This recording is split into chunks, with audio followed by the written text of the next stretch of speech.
Hello friends, स्वागत है आपका वीके स्टूडियो 2.0 में।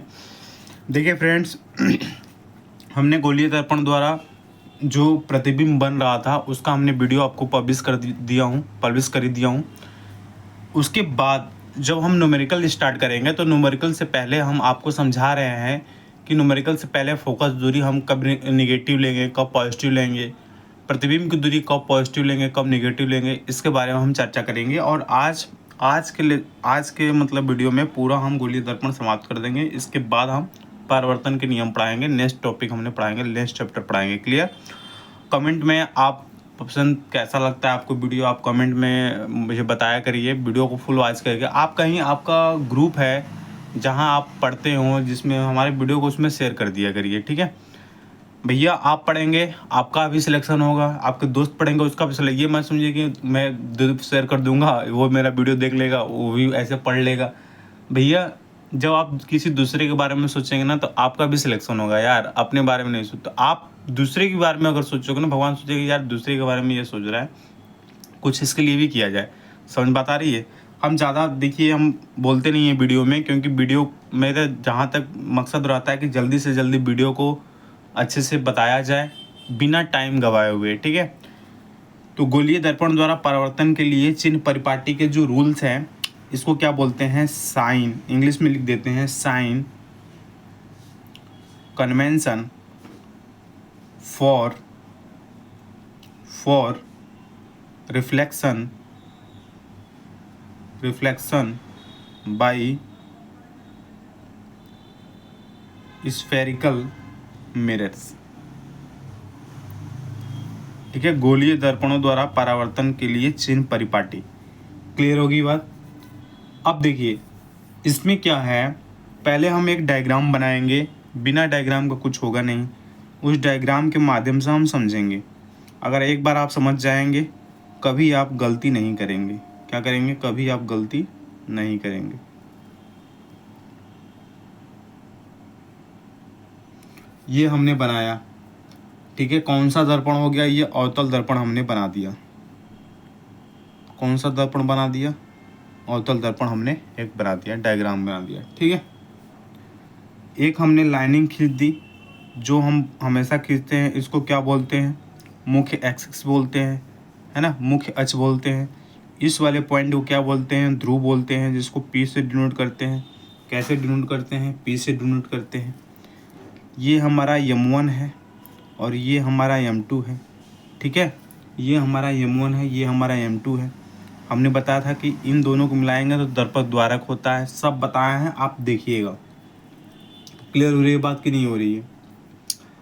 और यहाँ आप इसको बोलेंगे ध्रुव के दाईं ओर, इसको बोलेंगे ध्रुव के दाईं ओर। ठीक है? और इसको बोलेंगे ध्रुव के बाईं ओर, ध्रुव के बाईं ओर। बोलेंगे कि नहीं बोलेंगे? बिल्कुल बोलेंगे। इसको बोलेंगे ध्रुव के इधर इधर पोल है तो पोल का इधर दायां हो गया, और पोल इधर है, पोल के इधर जो होगा वो बायां हो जाएगा। ठीक है? बिल्कुल। पहला रूल्स हम समझते हैं कि गोलीय दर्पण द्वारा जो प्रकाश का परावर्तन होगा ना, तो उससे वस्तु की दूरी, प्रतिबिंब की दूरी। ठीक है? मैं लिखता हूँ, जैसे जो गोलीय दर्पण होगा दोस्त मेरे, गोलीय जो दर्पण होगा, अवतल हो या उत्तल हो। ठीक है? गोलीय दर्पण तो दो होते हैं, अवतल या उत्तल हो, दोनों के लिए हम बात कर रहे हैं, साफ सुथरी बात। ठीक है? तो गोलीय जो दर्पण होते हैं, गोलीय दर्पण द्वारा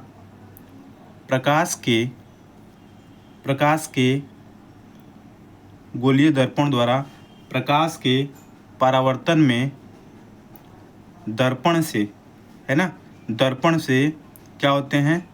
वस्तु की दूरी, दर्पण से वस्तु की दूरी, है ना। उसके बाद प्रतिबिंब की दूरी,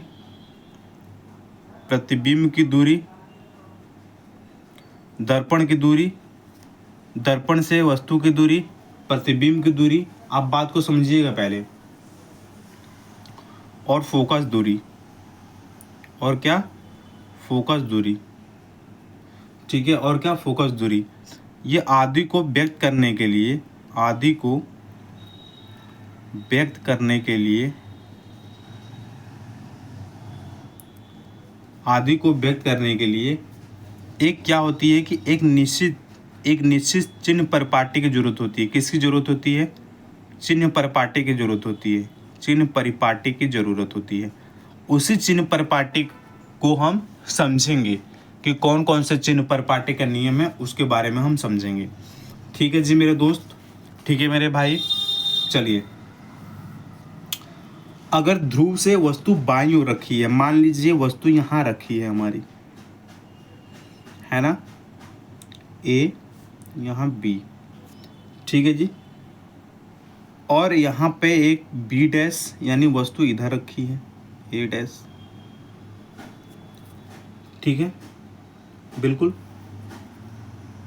यानी ये जो वस्तु रखी है ना ऊपर की ओर, ऊपर की ओर, तो ऊपर की ओर जो लंबाई होती है ना, ऊपर की ओर जो लंबाई लेते हैं हम, वो धनात्मक लेते हैं। क्या लेते हैं? धनात्मक। और जो नीचे की ओर जो लंबाई होती है, ये वाली नीचे की ओर जो लंबाई होती है, नीचे की ओर लंबाई, ये क्या लेंगे आप? तो ऋणात्मक लेंगे। अभी क्वेश्चंस कराऊंगा, इसके बारे में मैं सारणी बताऊंगा, आपको क्लियर हो जाएगा, ठीक है। और ध्रुव के जो बाईं ओर जो ऑब्जेक्ट रखे जाते हैं, ध्रुव के बाईं ओर, जैसे क्वेश्चन में आया कि फोकस तल से, ध्रुव से फोकस तल के बीच की दूरी, तो भाई आपको बाईं ओर रखना है। तो जो बाईं ओर आप दूरी ऋणात्मक, जो बाईं ओर के ध्रुव के बाईं ओर जो होती है, ये ऋणात्मक लेंगे हम, ऋणात्मक। जो ध्रुव के बाईं ओर जितने भी क्वेश्चंस आएंगे उससे ऋणात्मक हम लेंगे, ठीक है। अब आपतित किरण हमारी किधर से आएगी? तो आपतित किरण हमेशा बाईं ओर से आती है। आपतित किरण, सॉरी, आपतित किरण, है ना, कहाँ से? तो बाईं ओर से, ठीक है। वस्तु बाईं ओर, वस्तु बाईं ओर की, क्लियर है बात मेरे? ध्रुव के दाईं ओर, ध्रुव के दाईं ओर की जो दूरी होगी ना दोस्त मेरे, वो धनात्मक होगा। क्या होगा? वो धनात्मक होगा। क्लियर हो रही है ना मेरे दोस्त? इतनी समझ में आई? इतनी समझ में आया दोस्त मेरे? समझ में बात आई? पहला इसमें हम छोटे से लिखवाएंगे भैया, आप एक बार समझ जाओगे ना दोस्त, एक बार आप समझ जाओगे ना थ्योरी, मैं पक्का कहता हूँ कि ना ही थ्योरी गलत होगा, ना ही आपका न्यूमेरिकल गलत होगा। आप देखना, डेफिनेटली आप वीडियो को देखिए, पहले फुल वॉच कीजिए, देखिए और कमेंट में बताइए कि सर आपने सही बोला था या झूठ बोला था, ठीक है। पहला है, हमने बता दिया कि दर्पण के जो प्रकाश किरण है ना, जो प्रकाश किरणें हैं, दर्पण के जो प्रकाश किरणें हैं सदैव बाईं ओर से आपतित होती है। किससे? बाईं ओर से आपतित होती हैं, आपतित होती हैं। जैसे हमने ऊपर बताया है ना, ये बताया ना कि जो आपतित किरण है ये सदैव किधर से होंगी? बाईं ओर से आपतित होंगी, बाईं ओर से होगा, ठीक है। दूसरा चीज, सभी जो दूरियां मापी जाएंगी, जो सभी दूरियां जो मापी जाएंगी, तो सभी जो दूरियां होंगी दर्पण के ध्रुव से, है ना, दर्पण के ध्रुव से मुख्य अक्ष, है ना, मुख्य अक्ष के साथ नापी जाएगी, मुख्य अक्ष के साथ नापी जाएगी, नापी जाती है, ठीक है। देखिए यहाँ पे जो सभी दूरियां हैं, दर्पण का ध्रुव ये है, ठीक है। दर्पण के ध्रुव से जो मुख्य अक्ष है ना, ये जो मुख्य अक्ष है, तो मुख्य अक्ष के साथ नापी जाती है। दर्पण के ध्रुव से क्या है? मुख्य अक्ष के साथ नापी जाती है। दर्पण के ध्रुव से मुख्य अक्ष के साथ नापी जाती हैं। क्लियर है ना? यहाँ से हम किसी दूरियों को मापेंगे कि यहाँ से दाईं ओर क्या है हमारा, धनात्मक है कि ऋणात्मक है, यहाँ से ध्रुव से दाईं है कि ऋणात्मक है, इसके बारे में चर्चा करेंगे, ठीक है। तीसरा देखिए, अगर हम तीसरे की बात करते हैं, दर्पण के जो दर्पण का जो होता है ना, जो दर्पण के ध्रुव जो होते हैं ना, जो हमारे पोल हैं, है ना, जो दर्पण के जो ध्रुव हैं, जो हमारे जो पोल है ना, है ना, दाईं ओर अर्थात दाईं ओर अर्थात, है ना, दाईं ओर अर्थात आपतित किरणों की जो विपरीत दिशा में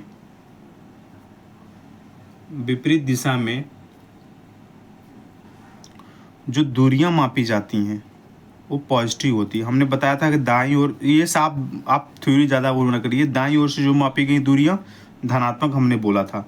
और फोर्थ हमने आपको समझाया हुआ है कि जो बाईं ओर से दूरियां ली जाती हैं, बाईं ओर से, वो क्या होती हैं, निगेटिव होती हैं। ठीक है, फिर पांचवा देख लीजिए। अब देखिए एक चीज़ और, वस्तु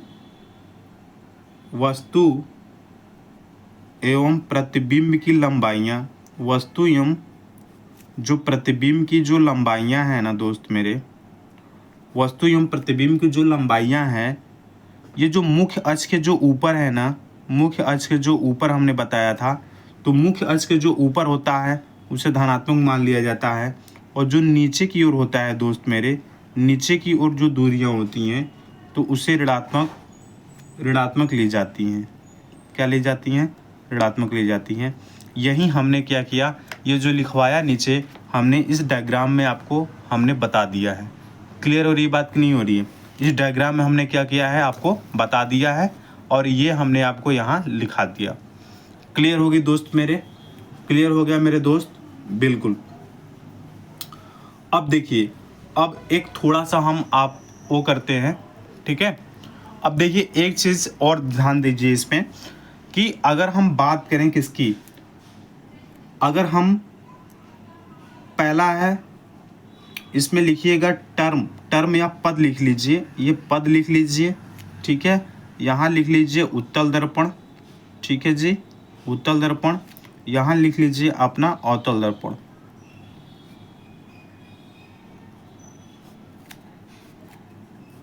ठीक है।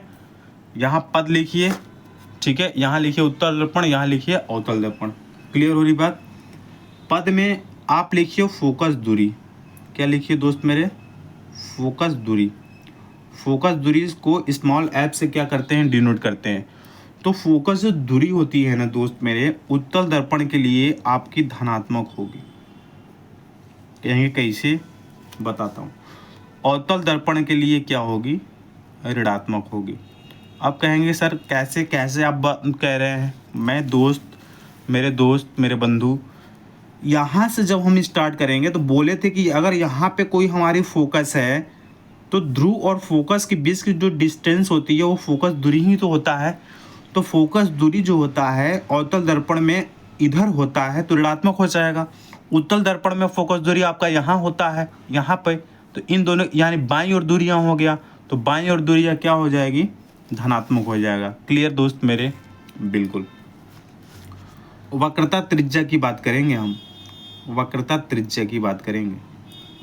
वक्रता त्रिज्या को स्मॉल आर से या कैपिटल आर से डिनोट करते हैं, है ना। उत्तल दर्पण के लिए ये क्या होगा, आपका धनात्मक होगा, लेकिन अवतल दर्पण के लिए ऋणात्मक होगा। क्लियर बात? तो जब भी अवतल दर्पण की बात करेगा क्वेश्चंस में, जब भी अवतल दर्पण की बात करेगा तो आप अवतल दर्पण की जब भी बात करेगा तो आप फोकस दूरी कैसे लेंगे, ऋणात्मक लेंगे। वक्रता त्रिज्या की बात करेगा तो वक्रता त्रिज्या क्या लेंगे, ऋणात्मक लेंगे अवतल दर्पण में, और धनात्मक इसमें लेंगे उत्तल दर्पण में। क्लियर? और एक होता है वस्तु से दूरी, है ना, वस्तु से दूरी। तो वस्तु से दूरी को हम यू से डिनोट करते हैं। कैसे डिनोट करते हैं? वस्तु से दूरी को हम यू से क्या करते हैं, रिप्रेजेंट करते हैं। तो वस्तु की जो दूरी होती है ना दोस्त मेरे, ये ऋणात्मक होता है। दोनों के लिए क्या होगा, आपका ऋणात्मक होगा। दोनों के लिए क्या होगा दोस्त मेरे, ये ऋणात्मक होगा। क्लियर है दोस्त मेरे? वस्तु की जो दूरी होगी दोनों के लिए क्या होगा, ऋणात्मक होगा। एक क्वेश्चन और पूछता है कि जो वास्तविक जो प्रतिबिंब की वास्तविक वास्तविक, है ना, वास्तविक जो प्रतिबिंब की जो लंबाई है, प्रतिबिंब की जो दूरी है, वास्तविक प्रतिबिंब की जो दूरी है, तो वास्तविक प्रतिबिंब की दूरी, ठीक है, इसे कैसे डिनोट करते हैं, v से। तो वास्तविक प्रतिबिंब की दूरी जो होती है, इसमें वास्तविक तो बनता ही नहीं उत्तल दर्पण में, तो इसमें लागू नहीं होता, लागू नहीं होता। इसमें तो हमेशा आभासी और सीधा बनता है, तो इसमें लागू नहीं होगा। वास्तविक प्रतिबिंब की दूरी जो भी है इसमें लागू नहीं होगा। बट इसमें क्या होगा, इसमें आपका ऋणात्मक होगा, क्योंकि इसमें आपका ऋणात्मक इसलिए होगा क्योंकि इसमें जो प्रतिबिंब बनता है ना, हमने बताया हुआ, देखिए पहले नेक्स्ट वीडियो को देखने से पहले जो लिस्ट में जो पड़ी है प्ले लिस्ट, उस वीडियो को देखिए, या वीडियो जो हमने पहले बनाया उसको देखिए, क्योंकि ये बताया हुआ हूँ। जो प्रतिबिंब बनता है हमारा नीचे की ओर बनता है ना, जो वास्तविक प्रतिबिंब को जो दूरी होगी वो ऋणात्मक होगा। क्यों? क्योंकि ये नीचे की ओर बना होता है दूरियां, हमारा समझा, नीचे की दूरियां। हमने अभी बताया कि नीचे की जो दूरियां जो लेंगे हम, वो क्या लेंगे, हम ऋणात्मक लेंगे। ये बात समझ में आई आपको? समझ बातें आ रही हैं दोस्त मेरे? आगे बढ़ जाते हैं। वास्तविक प्रतिबिंब की दूरी पूछ ली। अब अगर हम आभासी प्रतिबिंब की दूरी की बात करेंगे, आभासी प्रतिबिंब की दूरी की बारे में बात करेंगे, आभासी प्रतिबिंब की दूरी की बात करेंगे, अगर v के बारे में बात करेंगे, इसका मतलब आभासी जो बनता है, बिल्कुल बनता है, हमारा बनता है ना दोस्त मेरे, उत्तल दर्पण में ऊपर की ओर बनता है, दाएं बनता है, तो इसका मतलब धनात्मक होगा, धनात्मक होगा। लेकिन यहाँ पे अगर आभासी की बात की जाए तो धनात्मक होगा, अवतल दर्पण में भी धनात्मक होगा। कहेंगे कैसे? कैसे? अवतल दर्पण में हमारा जो होता है आभासी प्रतिबिंब की दूरी एक ही कंडीशन में बनता है, वो छठवां कंडीशन में होता है, जब वस्तु कहाँ रखी जाती है, ध्रुव और फोकस के बीच रखी जाती है। आपको इस बात का ध्यान होगा, एक ही कंडीशन बनता है ना आपका, एक कंडीशन में, तो ये चीज़ ध्यान रहे। समझ बात आई? या पूछ सकता है कि आभासी प्रतिबिंब की दूरी अवतल दर्पण के लिए क्या होगा, तो अवतल दर्पण के लिए भी धनात्मक होगा, उत्तल दर्पण के लिए भी धनात्मक होगा। ठीक है जी। अब हम बात करते हैं वास्तविक प्रतिबिंब की लंबाई, प्रतिबिंब की लंबाई के बारे में। वास्तविक प्रतिबिंब हमारा बनता नहीं है अवतल में, इसलिए लागू नहीं होता इसमें, लेकिन इसमें जो होगा ऋणात्मक होगा, क्योंकि वस्तु की लंबाई छोटा बड़ा बहुत बड़ा बिंदु आकार का किस में बनता है दोस्त मेरे, वास्तविक प्रतिबिंब की लंबाई नीचे की ओर होता है, इसलिए ये हो जाएगा ऋणात्मक। क्लियर हुआ दोस्त मेरे? इतनी बात समझ में आई? ठीक है। इसके बाद होता है आभासी, है ना, आभासी प्रतिबिंब की लंबाई, आभासी प्रतिबिंब की लंबाई, आभासी प्रतिबिंब की लंबाई। आभासी जो प्रतिबिंब की लंबाई होती है ये आपका धनात्मक होगा। क्यों धनात्मक होगा दोस्त मेरे? आभासी प्रतिबिंब इस बनता है, इसमें भी क्या होगा आपका, धनात्मक होगा। आभासी की जब भी बात ऊपर और नीचे जब भी बात किया जाए दोनों धनात्मक होगा। क्यों? क्योंकि इसमें भी आभासी आपका प्रतिबिंब बनता है, आभासी इसमें भी उत्तल दर्पण बनता है।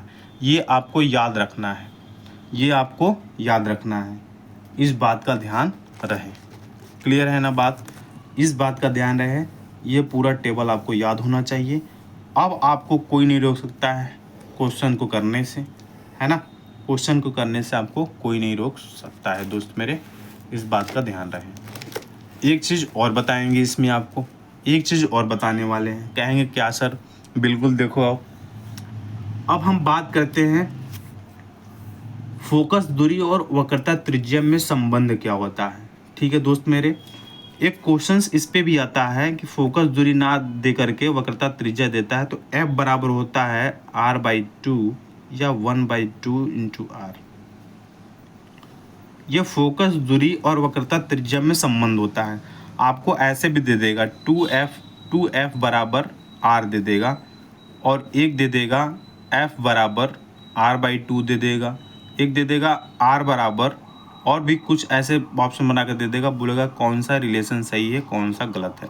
ये तो छोटे मोटे अब क्वेश्चंस हो गए, वरना ये क्वेश्चंस पहले आते थे। क्लियर है ना बात मेरे दोस्त? क्लियर है ना? अब देखिए हम बात करते हैं किसके लिए, अब यही हम बात करेंगे अवतल दर्पण के लिए बात करेंगे। ठीक है जी, अवतल दर्पण के लिए हम बात करेंगे।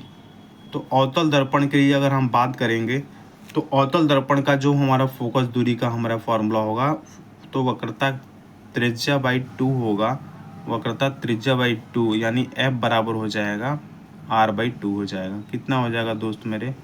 F बराबर R/2 हो जाएगा। अवतल दर्पण F बराबर क्या हो जाएगा? R/2 हो जाएगा। उत्तल दर्पण के लिए क्या है? उत्तल दर्पण के लिए भी यही फार्मूला होता है, F बराबर R/2 होता है। उत्तल दर्पण के लिए क्या होता है? उत्तल दर्पण के लिए भी यही फार्मूला होता है, F बराबर R/2 हो जाएगा। क्लियर होगी ये बात कि नहीं होगी आपको? ये बताइए, क्लियर होगी कि बात कि नहीं होगी? बताइए आप, क्लियर है?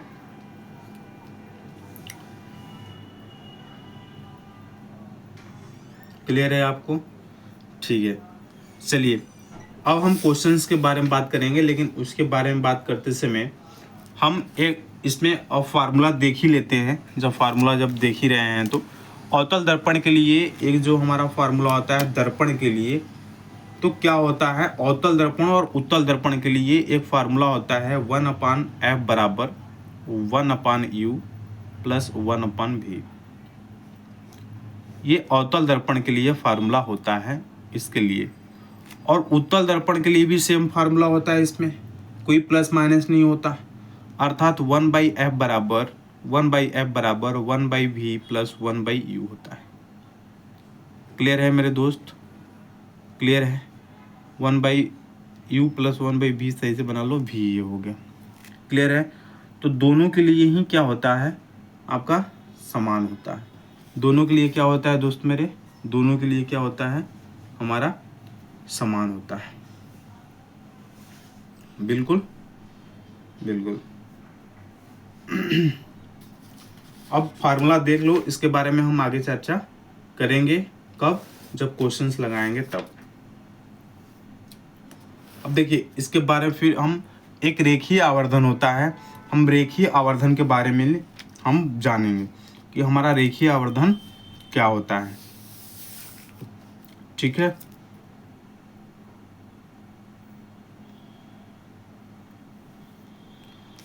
चलिए नेक्स्ट पेज हम ले लेते हैं, उस पर आपको समझाते हैं। चलिए देखिए,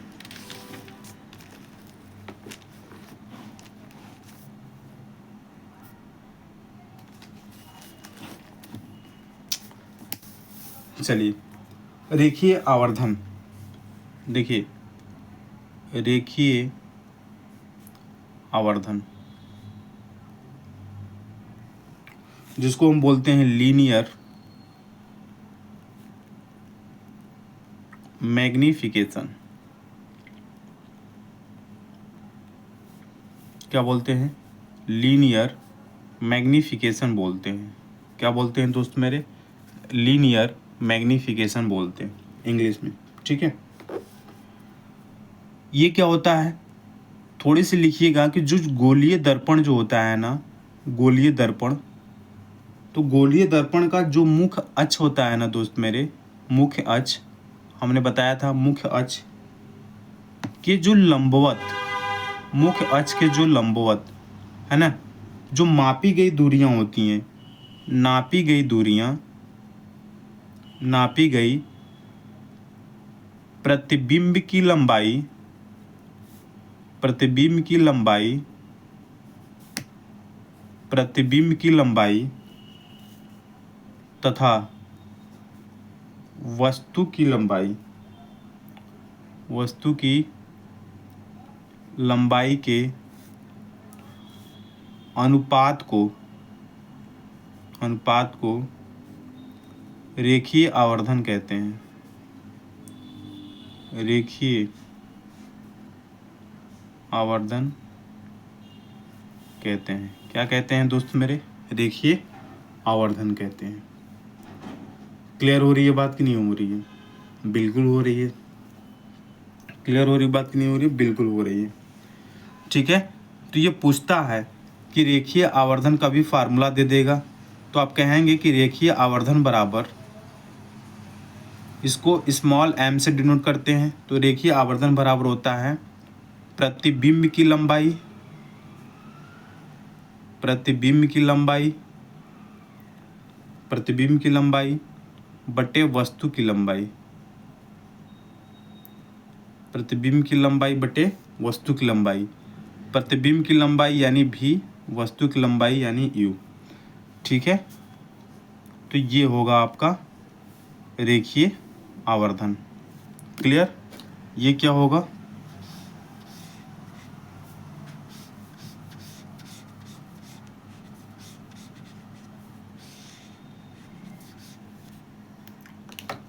ये नोट करिएगा।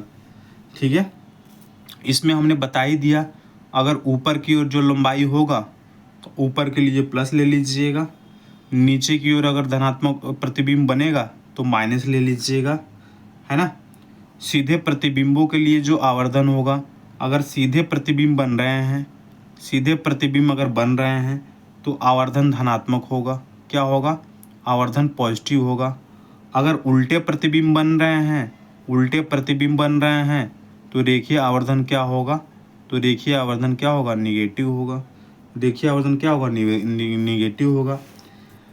और यदि आवर्धन का जो परिमाण है, आवर्धन का जो परिमाण है ना, अगर m की जो वैल्यू है अगर 1 है तो जो हमारा प्रतिबिंब का आकार है कैसा बनेगा?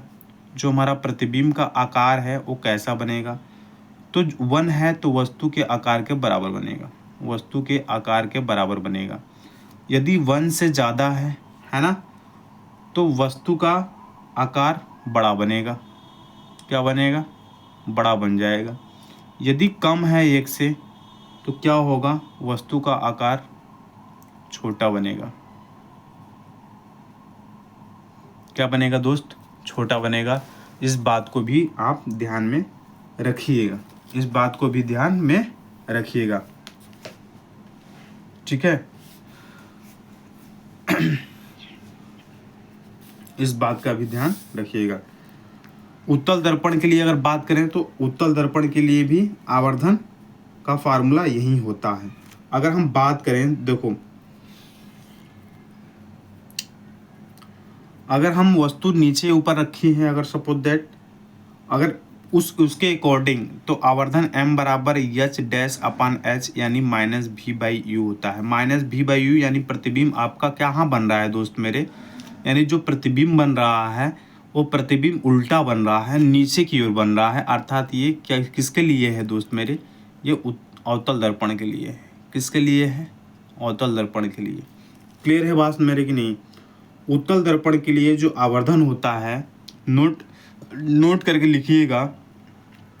जो उत्तल दर्पण के लिए जो आवर्धन होता है ना, उत्तल दर्पण के लिए जो आवर्धन होता है, उत्तल दर्पण के लिए जो आवर्धन होता है वो क्या होता है? आवर्धन होता है वो सदैव क्या होता है? धनात्मक होता है एवं 1 से कम होता है। 1 से कम होता है। क्या होता है दोस्त मेरे? 1 से कम होता है। धनात्मक होता है, 1 से कम होता है। इस बात का ध्यान रहे। धनात्मक तो होता ही होता है और 1 से कम भी होता है। और इसका फार्मूला m बराबर v/u, m बराबर v/u, ठीक है, या h डैश अपॉन h। ठीक है, धनात्मक होगा। आवर्धन हमेशा क्या होगा? धनात्मक होगा। ये बात क्लियर हुई कि नहीं हुई? इतनी बात क्लियर हुई? इतनी बात क्लियर हुई आपको कि नहीं हुई? आपको क्लियर हुई कि नहीं हुई ये बताइए। आप आपको क्लियर हुई कि नहीं हुई ये बताइए। क्लियर हो गई? हम चलते हैं क्वेश्चंस के ऊपर। अब चलते हैं किसके? क्वेश्चंस के ऊपर चलते हैं। ये क्वेश्चंस लिखिए आप और क्वेश्चंस का आंसर बताइए। ठीक है, पहला क्वेश्चंस यहाँ लिखिए, यहीं आपको रिवीजन करा दे रहे हैं कि 16 सेंटीमीटर फोकस दूरी, 16 सेंटीमीटर फोकस दूरी, ठीक है, फोकस दूरी के अवतल दर्पण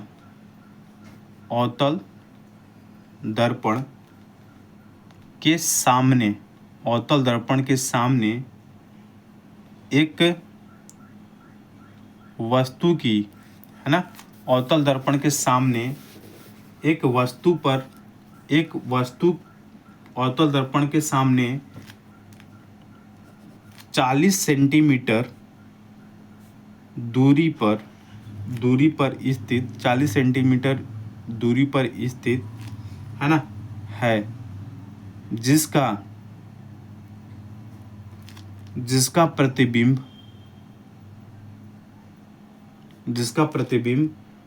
10 सेंटीमीटर दूरी पर बनता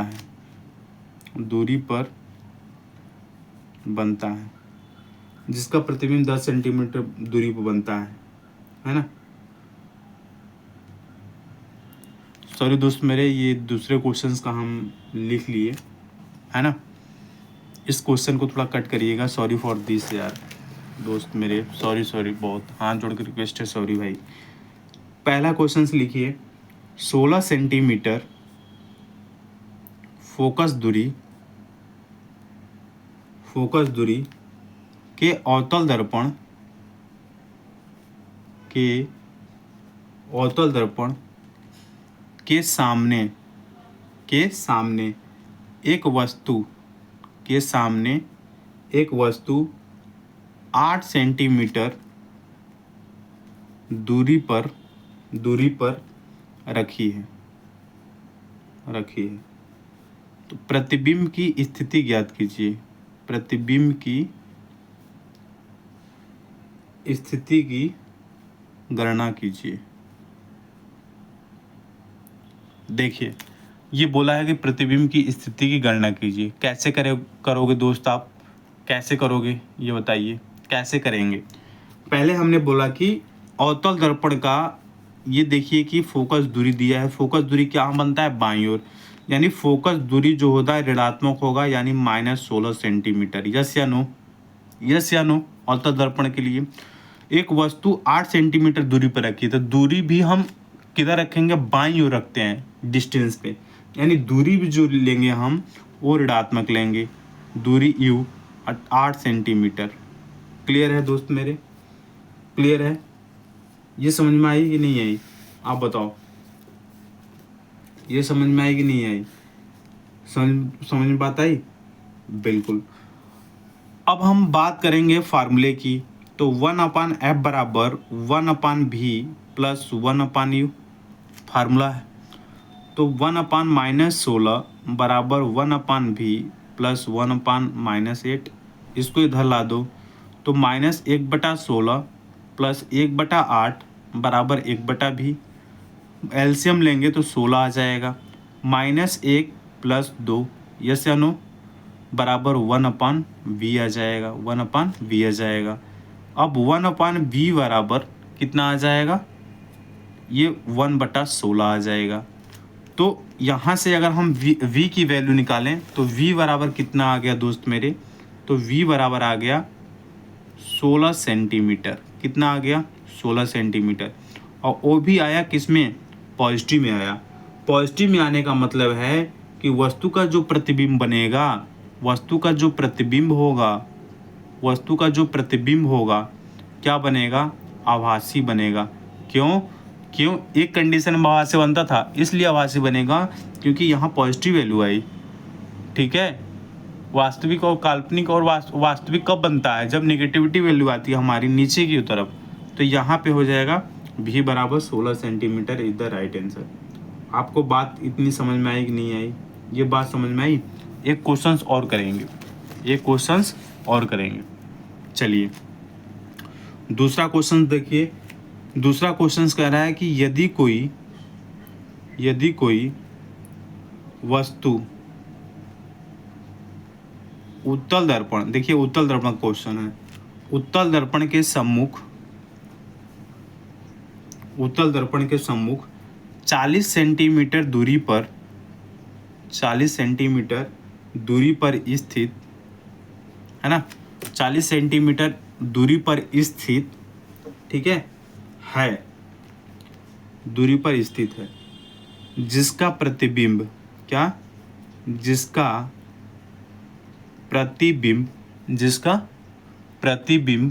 ठीक है,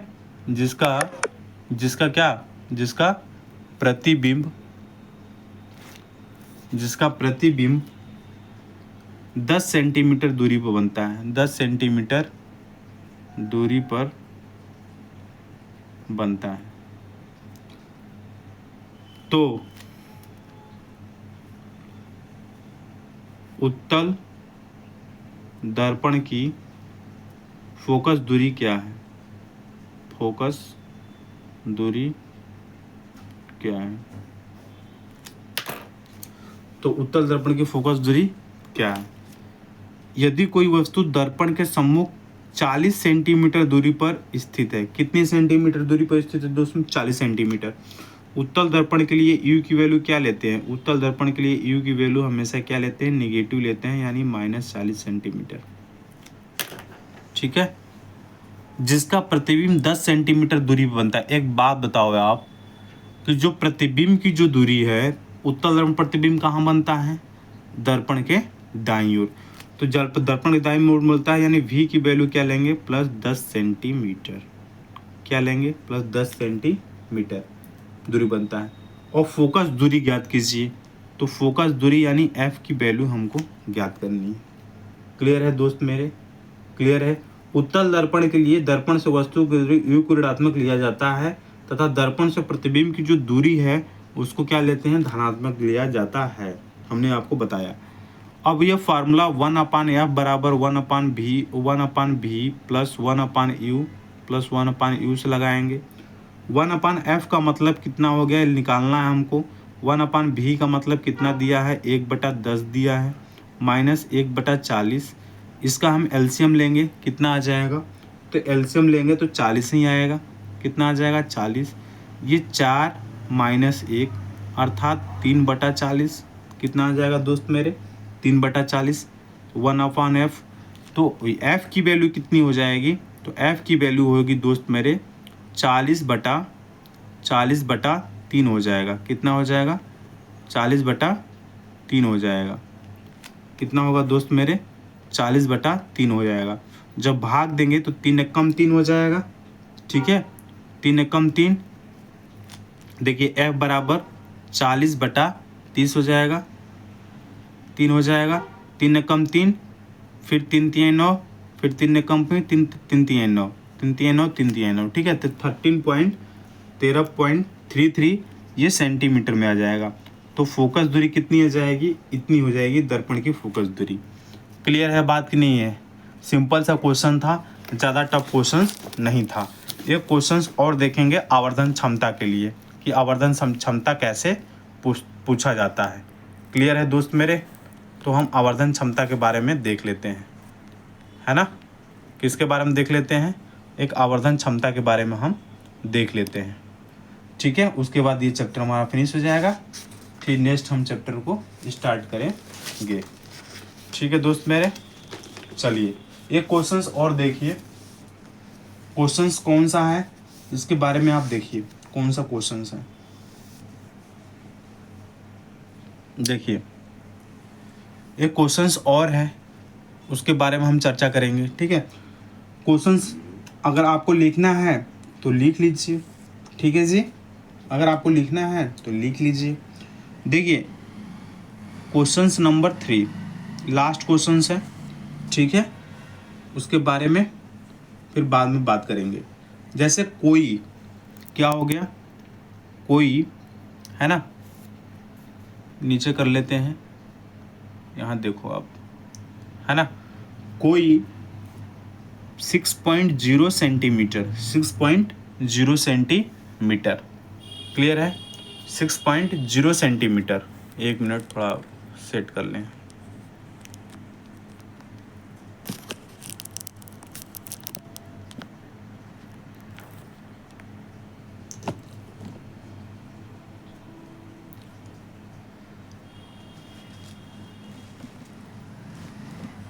ठीक है, चलिए कोई 6.0 सेंटीमीटर आकार की वस्तु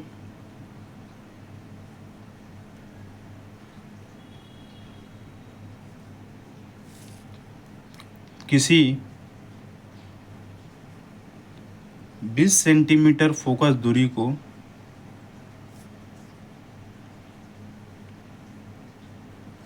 20 सेंटीमीटर फोकस दूरी को अवतल दर्पण से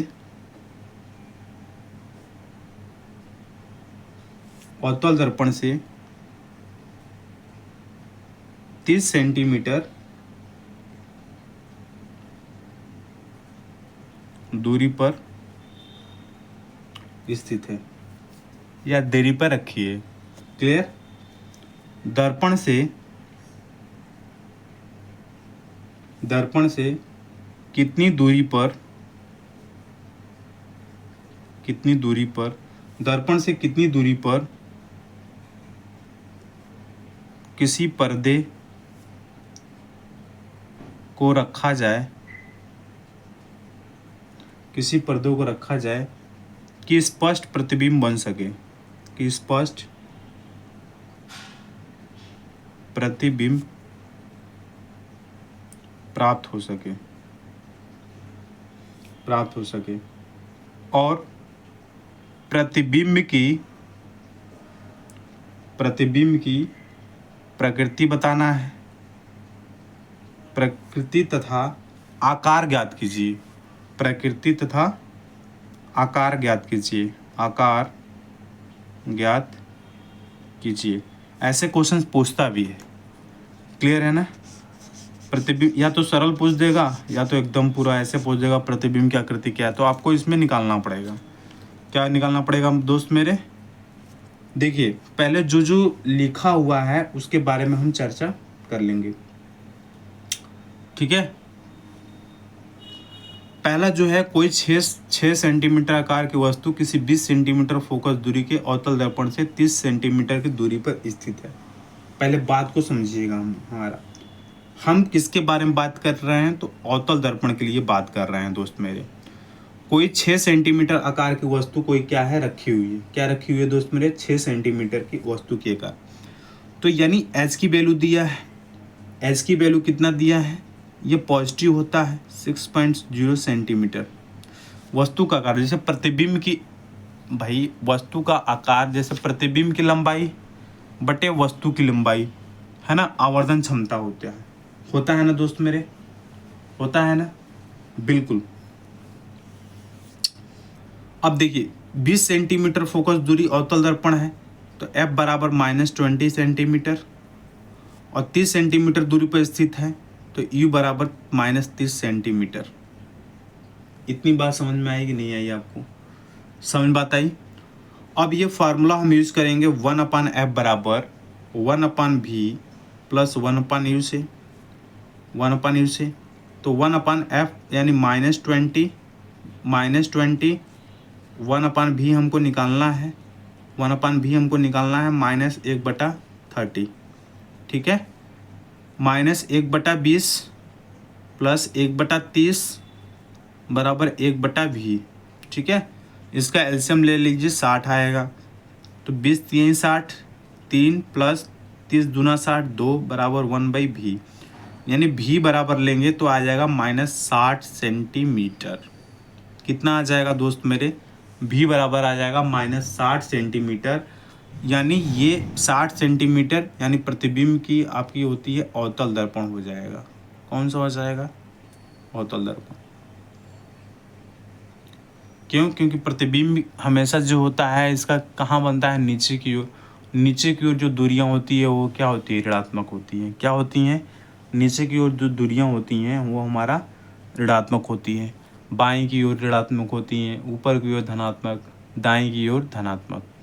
क्लियर? ये हमारा आ गया। अब हम इसको क्यों निकालें? क्योंकि ये प्रतिबिंब की प्रकृति और आकार पूछ रहा था। भाई ये प्रतिबिंब, इसके लिए हम निकाल ही नहीं सकते आवर्धन। M बराबर -V/Q हम कैसे निकालेंगे? इसके लिए ऐसे निकालेंगे, क्योंकि जब भी हम चर्चा करेंगे अगर हम प्रकृति के बारे में या कैसा आकार है, क्या आकार है, तो हमें आवर्धन से ही पता चलेगा कि इसकी प्रकृति कैसी है, इसका आकार कैसा है। क्लियर है बात दोस्त मेरे? अब हम चलते हैं आवर्धन के बारे में। जो हमारा आवर्धन है दोस्त मेरे, तो आवर्धन M बराबर क्या होता है? M बराबर होता है H' यानी -V/U।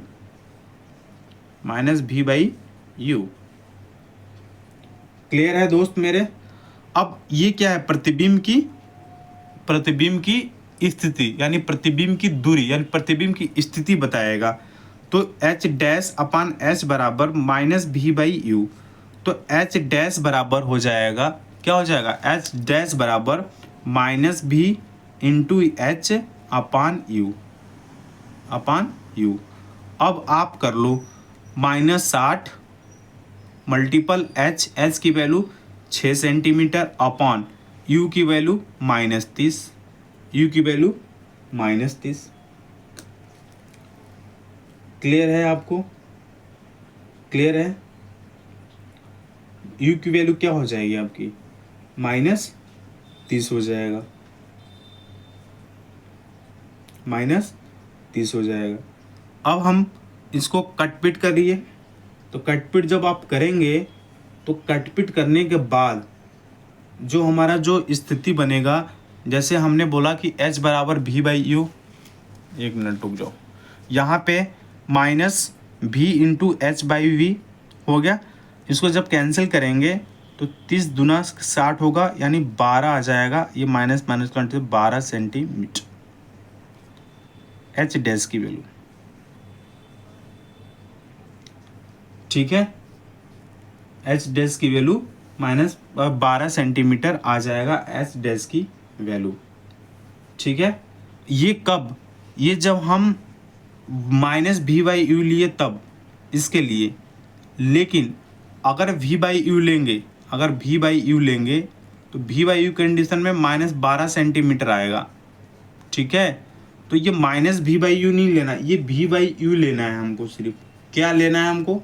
v बाई यू लेना है। v बाई यू क्योंकि हमने आपको फार्मूले में बताया है, यानी -12 सेंटीमीटर आ जाएगा। इसका मतलब यह है कि प्रतिबिंब उल्टा बनेगा। कैसा बनेगा? प्रतिबिंब आपका उल्टा बनेगा और आवर्धित बनेगा, ठीक है। तो ये सारा हमारा क्वेश्चंस है। आप क्या करेंगे, जब भी आवर्धन का फॉर्म होगा तो एच डैश अपान एच बराबर v बाई यू लीजिएगा, माइनस नहीं लीजिएगा। क्लियर है बात? क्योंकि इसमें जो क्वेश्चंस आपका दिया हुआ है, इसमें हमने जो आपको बताया हुआ है, तो ये हमने आपको बताया हुआ है कि v बाई यू ही लीजिएगा। समझ बात आ रही है कि नहीं आ रही है? v बाई यू ही लीजिएगा। लेकिन कंडीशन एक और भी है, समझ रहे हैं बात कि नहीं रहे हैं? एक बात समझिए आप कि यहाँ जो u की वैल्यू आई है, यानी u की वैल्यू निगेटिव आई है। समझिए बात को। ये देखिए एक चीज़ और गड़बड़ हो गई यहाँ पे जो है माइनस तो पहले से लगा हुआ है और ये माइनस पहले से वैल्यू है, तो यहाँ पे +6 होगा, यहाँ पे -12 आएगा। समझ बात आ रही है कि नहीं आ रही है? दो फार्मूले तो हैं, लेकिन अगर माइनस, अगर हमने बताया था कि अवतल दर्पण के लिए m बराबर h डैश अपान h बराबर -v बाई यू। लेकिन उत्तल दर्पण के लिए बात करेंगे तो m बराबर, अगर उत्तल दर्पण की बात करेंगे, m बराबर h डैश अपान h बराबर v बाई यू। समझ बात आ रही है? तो ये तो माइनस पहले से था, ये तो -8 पहले से था, और यहाँ -8 लिखेंगे तो ये पॉजिटिव -12 हो जाएगा, यानी प्रतिबिंब जो उल्टा बनेगा आवर्धित बनेगा। इस बात का ध्यान रहे दोस्त मेरे। ये थोड़ी सी सॉरी, यहाँ मुझे मिस्टेक हो गया इस बात, ठीक है। लेकिन दोस्त मेरे, अब हमारा चैप्टर हो गया समाप्त। कल हम क्वेश्चंस भी करा दिए।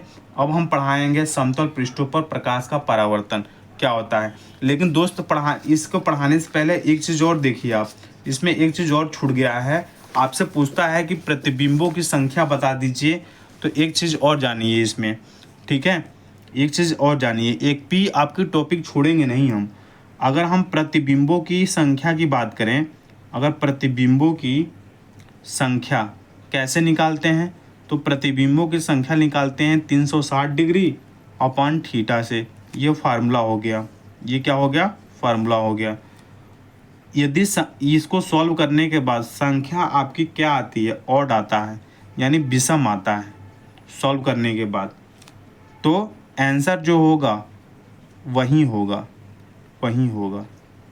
अगर सॉल्व करने के बाद जो संख्या है हमारी क्या आती है? सम आता है।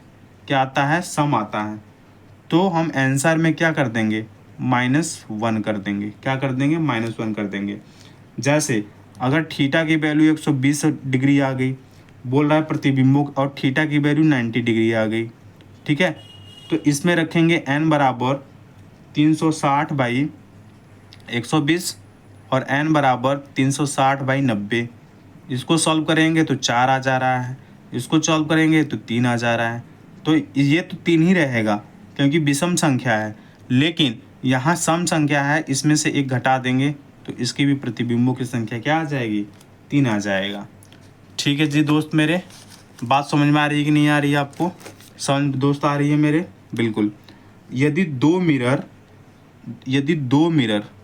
क्या हैं, यदि दो मिरर आपस में समानांतर हैं, आपस में क्या हैं, समानांतर हैं, तो यदि दो मिरर आपस में समानांतर हैं तो थीटा बराबर 0 डिग्री, थीटा बराबर 0 डिग्री, तो थीटा बराबर 360/0 डिग्री। अगर किसी संख्या में 0 से भाग देते हैं तो इन्फिनिटी आता है, यानी प्रतिबिंब की जो संख्या होगी क्या होगी, प्रतिबिंब की जो संख्या होगी ना दोस्त मेरे, वो अनंत होगी। क्या होगी? अनंत होगी। जो प्रतिबिंब की संख्या होगी कैसी होगी, अनंत होगी। अब हमारा चैप्टर हो गया समाप्त। आप हमारे चैनल को लाइक और सब्सक्राइब किया करिए, दोस्तों का साथ शेयर कीजिए। हमसे अच्छा कंटेंट भाई साहब फ्री में, ये सब जो डीपली इतना पढ़ाते हैं ना, ये सब आपको प्राइज़ में मिलेगा कि 599 का है, उसमें आपको कर पढ़ाएंगे। हमारी तरफ से फ्री ऑफ कॉस्ट है, आप पढ़ते रहिए, मेरे चैनल को लाइक एंड सब्सक्राइब करते रहिए। तब तक के लिए बाय बाय, जय हिंद, जय Bharat, take care, love you all.